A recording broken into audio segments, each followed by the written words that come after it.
Bienvenue sur Bulle de Bonheur, le podcast pour prendre le temps d'être heureux. Je suis Raphaël Defoucault, chercheuse inconditionnelle de Bulle de Bonheur.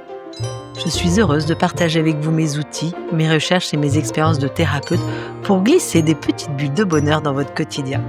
Ce podcast est propulsé par 2 minutes de bonheur et publié tous les jeudis. Ah, la déception. Ce n'est pas seulement être triste que ça ne soit pas passé comme prévu. Effectivement, nous avions imaginé quelque chose, un geste, une présence, un mot, une attention, et la réalité n'a pas suivi. Parfois, ce sont des petites choses du quotidien. Parfois, ce sont des blessures plus anciennes qui se réveillent. Et parfois, c'est une déception qui revient encore et encore et qui nous dit peut-être qu'il y a sans doute un réajustement qui est nécessaire. Alors, je vous laisse écouter cet épisode à votre rythme. C'est notre épisode 283. Comprendre la déception, pourquoi elle fait si mal et comment la traverser. Mais avant de démarrer, est-ce que, en famille, vous avez envie de mieux vous comprendre ? J'aime bien cette carte du jeu 2 minutes de bonheur en famille. Je raconte ce qui est important pour moi.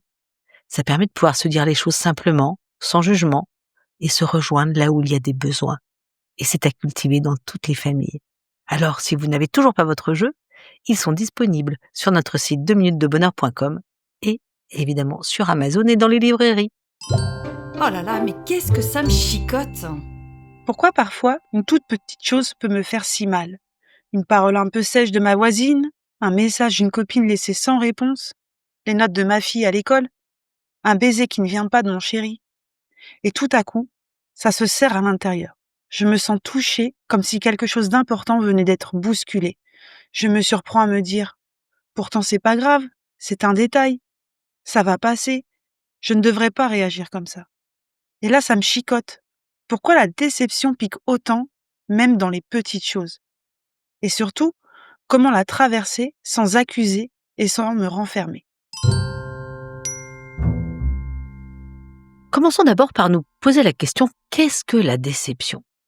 Alors la déception, elle naît lorsqu'il y a un écart qui se crée entre ce qui était attendu et la réalité.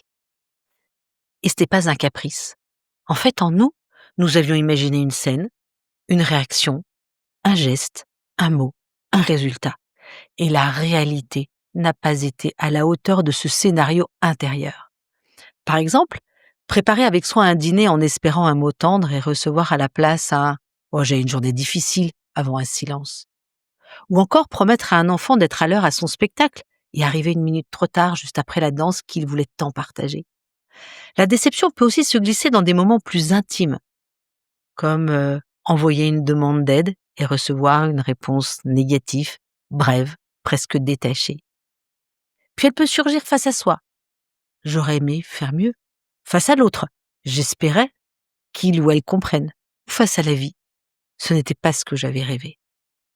Cependant, pourquoi la déception fait-elle si mal ? Lorsque la réalité diffère de ce scénario intérieur, le cerveau réagit immédiatement. Il envoie un signal d'alarme, parfois vif, parfois diffus, qui prend la forme de déception, de tristesse ou de colère.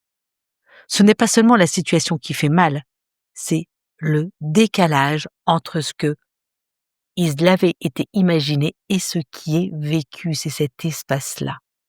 Le cerveau avait déjà prévu l'émotion agréable et il se retrouve tout d'un coup dans le vide. Et la déception fait mal, parfois aussi intensément qu'une blessure physique. Les neurosciences l'ont démontré. La chercheuse Naomi Eisenberger à l'Université de Californie a mis en évidence que les situations d'exclusion ou de déception relationnelle activent les mêmes zones du cerveau que la douleur physique, notamment le cortex cingulaire antérieur. Autrement dit, lorsqu'une attente importante n'est pas reconnue, ce n'est pas seulement le cœur qui souffre, c'est tout le système nerveux qui s'alarme. Alors vous me direz, toutes les déceptions ne se ressemblent pas, et vous avez raison. Il existe les déceptions du quotidien, un petit déjeuner où son conjoint est déjà sur le téléphone, une phrase prononcée trop vite, un anniversaire oublié. Ces petites déceptions laissent un léger goût amer. Elles bousculent sans forcément tout ébranler. Et puis, il y a des grandes déceptions, celles qui touchent plus profondément. Une promesse non tenue, un engagement trahi, une confiance donnée et laissée sans soin. Dans ces situations, ce n'est pas seulement une attente non rencontrée, c'est l'image que nous avions construite de nous, de l'autre ou de la relation qui est mise à mal. Alors, revenons à ces petites déceptions parce que lorsqu'elles se répètent et qu'elles s'accumulent, elles peuvent finir par peser lourd. Si tous les matins, votre conjoint, au petit déjeuner, au lieu de vous écouter, regarde son téléphone, effectivement, au bout d'un moment, ça peut franchement devenir lourd. Et les grandes déceptions, elles demandent parfois du temps et parfois un réajustement profond. Mais qu'est-ce que questionne la déception ? La déception ne se contente pas de dire « je suis triste » ou « je suis frustré ». Elle vient poser des questions profondes sur la relation à soi-même et sur la relation aux autres. Elle interroge d'abord sa valeur personnelle. Est-ce que je mérite d'être considéré ? Ce que je ressens, est-ce que ça compte vraiment ? Elle interroge ensuite la place dans le lien. Suis-je important ou importante aux yeux des autres ? Est-ce que tu me choisis même lorsque ce n'est pas facile ? Et elle interroge aussi sur la confiance. Puis-je m'appuyer sur toi ? Est-ce que cette relation est un espace de sécurité pour moi ? Certaines déceptions prennent une ampleur qui surprend parfois. Je pense que ça vous est déjà tous arrivé. Presque comme si l'émotion débordait le contexte. Un détail, un mot, un oubli, et la réaction intérieure semble bien plus forte que l'événement en lui-même si on essaie de prendre du recul. Cela arrive souvent parce que la déception ravive une histoire plus ancienne. Elle vient toucher une zone sensible, une blessure sans doute déjà présente, comme le besoin d'être choisi, d'être reconnu, d'être soutenu, d'être aimé. Pour ça, je vous renvoie à tout ce qui touche nos podcasts autour de l'attachement. Par exemple, une personne prépare une soirée en imaginant que son partenaire rentrera tôt pour la partager. Finalement, celui-ci arrive en retard, distrait, sans percevoir l'importance de ce moment préparé. À l'extérieur, ça ressemble à un simple contretemps. À l'intérieur, c'est autre chose qui se joue. Peut-être le souvenir d'avoir été souvent relégué au second plan, ou la sensation de ne pas compter vraiment. La déception devient alors un écho, un souvenir émotionnel qui vient se raviver. Alors à noter que lorsque la déception devient répétitive, quelque chose demande à être regardé plus attentivement. L'attente est-elle réaliste ? Demander à un taiseux de devenir bavard, est-ce réalisable ? Ça peut être aussi le signe d'une communication à réajuster, comme le téléphone au petit déjeuner. Par exemple aussi, une équipe qui va vivre peu de moments ensemble aura peut-être du mal à être en cohésion. Et puis peut-être que cette déception vient montrer aussi que le lien demande à être davantage nourri. Comment organiser, par exemple, des fêtes de Noël sans heurts quand les relations entre les frères et sœurs sont quasi inexistantes ? Alors, comment réagissons-nous en cas de déception ? Lorsqu'une déception survient, nous avons plusieurs réflexes, presque automatiques. Un premier pourrait consister à minimiser. « Oh, c'est pas grave, j'aurais pas dû attendre autant. » Ce réflexe cherche à éviter la douleur. Cependant, il étouffe l'émotion au lieu de l'apaiser. Deuxième réflexe, l'accusation. Reprocher, attaquer, chercher un responsable. La colère semble alors protéger de la blessure. Cependant, elle éloigne le cœur du problème. Il existe aussi le réflexe de se renfermer, se retirer, se taire, faire semblant de ne rien avoir entendu. Ce mécanisme crée une distance parfois durable dans la relation. Puis ensuite, la généralisation. De toute façon, c'est toujours pareil. Je ne peux compter sur personne. Ce réflexe amplifie l'événement et renforce le sentiment de solitude. Enfin, un dernier réflexe bien fréquent qui consiste à tourner la déception contre soi. J'ai pas fait assez. Je suis trop sensible. En fait, je suis peut-être pas suffisamment intéressant ou intéressante. Ces réactions, vous le comprenez bien, sont des tentatives de protection maladroite qui montrent que quelque chose a touché un point sensible. Allez, je change de regard. Comment traverser la déception ? Alors pour traverser une déception, il est souvent nécessaire d'aller regarder derrière l'événement visible et de chercher l'attente cachée. Qu'est-ce que j'espérais au juste ? Peut-être un geste de soutien, une preuve d'attention, un moment de partage, une présence plus engagée. Souvent, la déception ne vient pas de ce qui s'est passé, mais de ce qui n'a pas eu lieu à l'intérieur. Le désir d'être reconnu, rejoint, considéré. Identifier cette attente permet ensuite de distinguer le besoin, toujours légitime, de la projection qui parfois s'impose à l'autre sans être exprimée. Le besoin de tendresse, le besoin de clarté, de fiabilité, de sécurité affective, par exemple. J'en parle d'ailleurs dans l'épisode 153 sur la sécurité affective. Donc, important de ne pas confondre le besoin avec la projection.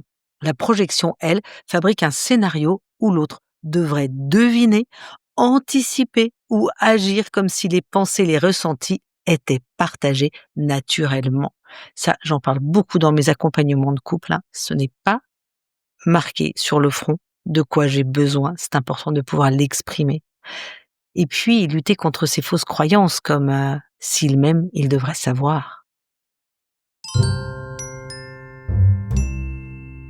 Un autre point que je trouve particulièrement intéressant, c'est tous les travaux de James Clear. Donc, j'en ai parlé de cet homme américain dans l'épisode 282 sur le changement. Donc, dans ce livre, Atomic Habits toujours, un rien peut tout changer, en français. James Clear parle d'un moment clé dans le processus de changement, c'est la vallée de la déception. Il distingue cette période où les efforts sont constants, sincères, parfois exigeants et où les résultats semblent inexistants. Rien ne semble bouger malgré l'énergie investie. Et James Clear rappelle que le progrès n'est pas linéaire. Il suit une courbe exponentielle. Les effets apparaissent d'abord très lentement, presque imperceptibles, puis se révèlent soudain de manière visible.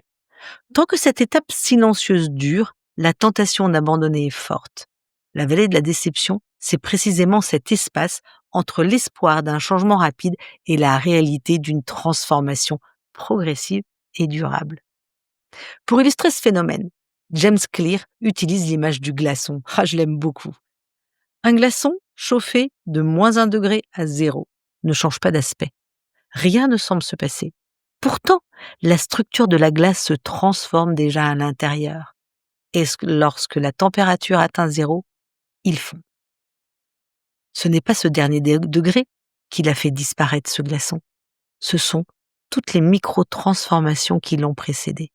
Et le message essentiel est là. Les efforts constants produisent toujours un effet, avec un peu de délai. Persévérer dans cette vallée demande de la confiance. Confiance dans le processus, confiance dans la régularité, dans ce qui se construit en profondeur. Et c'est dans cet intervalle invisible que se joue la véritable transformation. Deuxième idée pour traverser la déception, pour mieux la comprendre, c'est le triangle de la déception à l'adolescence. C'est une étape souvent méconnue et pourtant très importante. À l'adolescence, quelque chose se transforme dans la relation entre l'ado et les parents. L'enfant grandit et avec cette croissance, les illusions s'effritent un peu. Un jour, l'adolescent réalise que ses parents ne sont pas parfaits, qu'ils se trompent, qu'ils ne le comprennent pas toujours, qu'ils peuvent être maladroits, absents, stressés, dépassés. Et ce moment-là peut être douloureux. C'est la première pointe du triangle. Mes parents me déçoivent, l'idéal tombe, l'image se fissure et l'adolescent peut se dire « Je ne veux surtout pas devenir comme eux ». Vient la deuxième pointe. Je risque de décevoir mes parents, moi aussi. Jusqu'à présent, l'enfant cherchait spontanément à plaire. Et soudain, il ou elle sent, l'adolescent sent que ses propres aspirations, ses valeurs, ses projets ne correspondent pas toujours à ce que ses parents imaginaient. Vous voyez dans les gens, par exemple pour l'orientation, où le parent imagine l'enfant dans une école d'ingénieur alors que le jeune rêve d'aller travailler le bois. Alors une question surgit. Si je suis moi-même, est-ce que je risque de perdre leur amour ? Et puis, arrive la troisième pointe. Je me déçois moi-même. Parce que, à cet âge de l'adolescence, le désir d'être parfait est encore très fort. Parfait dans le regard des autres. Parfait dans ses choix. Parfait dans son identité. Et pourtant, la réalité rappelle tranquillement et doucement que l'être humain est limité. Nous avons des forces, des fragilités, des réussites et des ratés. Et cette prise de conscience est pas forcément évidente et peut être compliquée. Alors ce triangle de la déception n'a rien d'un échec, c'est une étape de maturation. Cette étape permet de sortir de l'idéalisation des autres, l'idéalisation de soi et du monde, pour aller vers une relation plus vraie, plus humaine, plus réaliste.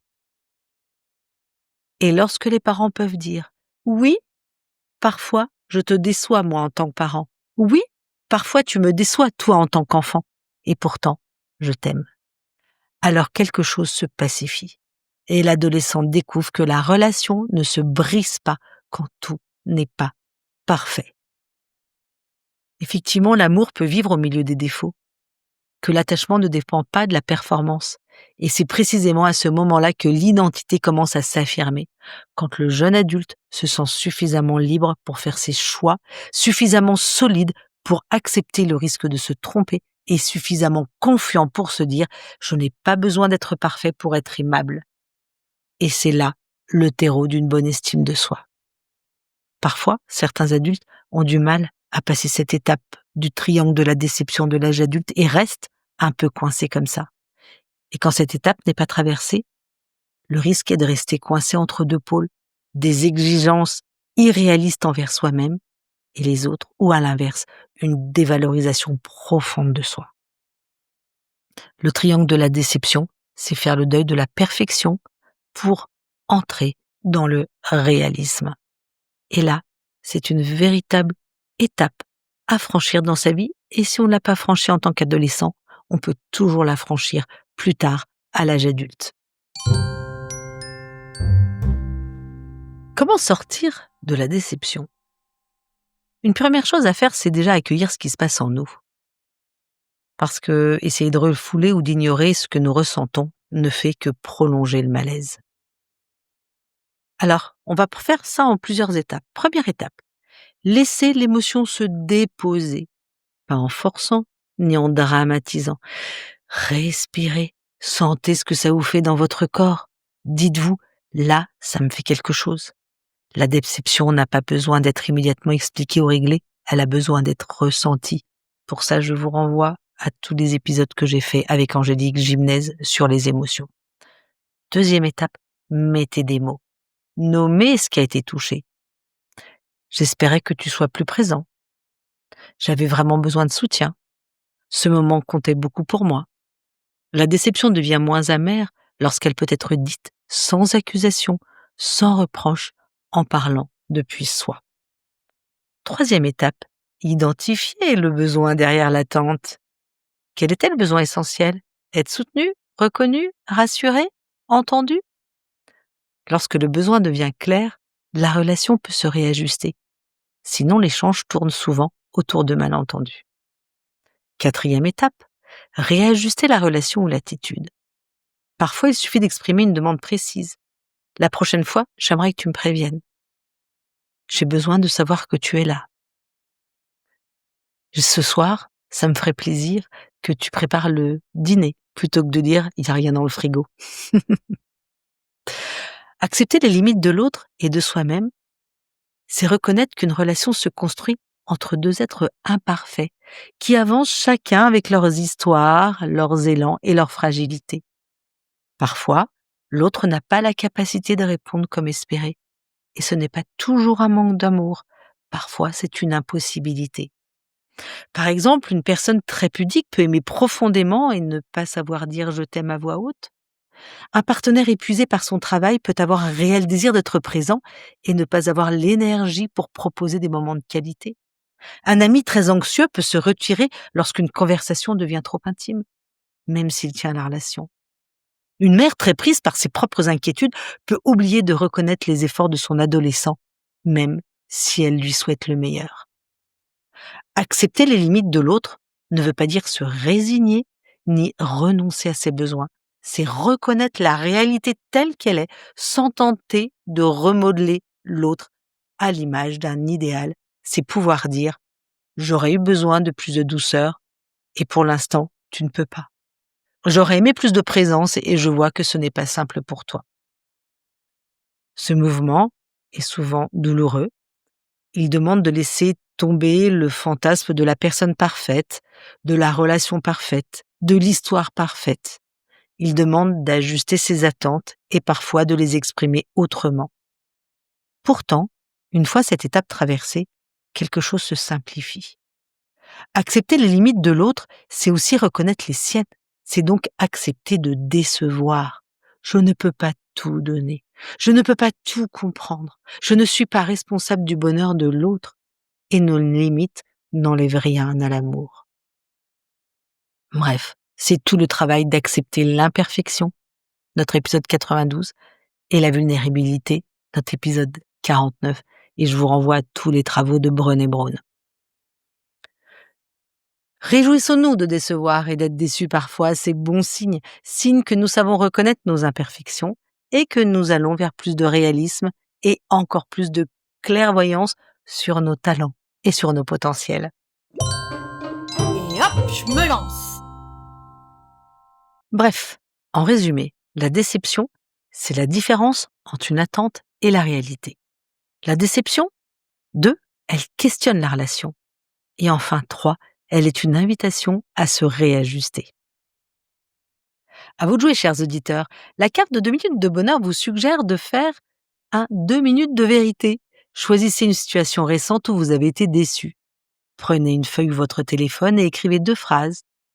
1, ce que vous aviez espéré, et 2, ce dont vous auriez eu besoin. L'idée n'est pas de régler quoi que ce soit, c'est juste un dialogue avec vous-même. Cette mini-clarification suffit souvent à apaiser, à mettre du sens, à rendre l'émotion moins envahissante. Et si après l'avoir écrit, vous vous sentez apaisé, alors seulement vous pourrez dire ces 2 phrases à l'autre avec simplicité. La petite pause de la semaine, elle nous vient de notre cher Boris Cyrulnik qui nous dit « Être déçu, c'est découvrir que l'autre est humain. C'est là que l'amour commence vraiment. » Avec Bulle de Bonheur, prenez le temps d'être heureux. Merci pour votre écoute. Si vous avez aimé, mettez 5 étoiles sur Apple Podcasts ou Spotify. Laissez un commentaire et partagez ce podcast à vos amis pour leur envoyer ces bulles de bonheur. Pour recevoir les prochains épisodes, inscrivez-vous à la newsletter sur 2minutesdebonheur.com. Vous pouvez aussi nous retrouver sur Facebook et Instagram en cherchant 2 minutes de bonheur. Et désormais, retrouvez aussi la version vidéo sur notre chaîne YouTube 2 minutes de bonheur. Bulle de bonheur est propulsée par 2 minutes de bonheur, des outils pour créer du lien et prendre le temps d'être heureux.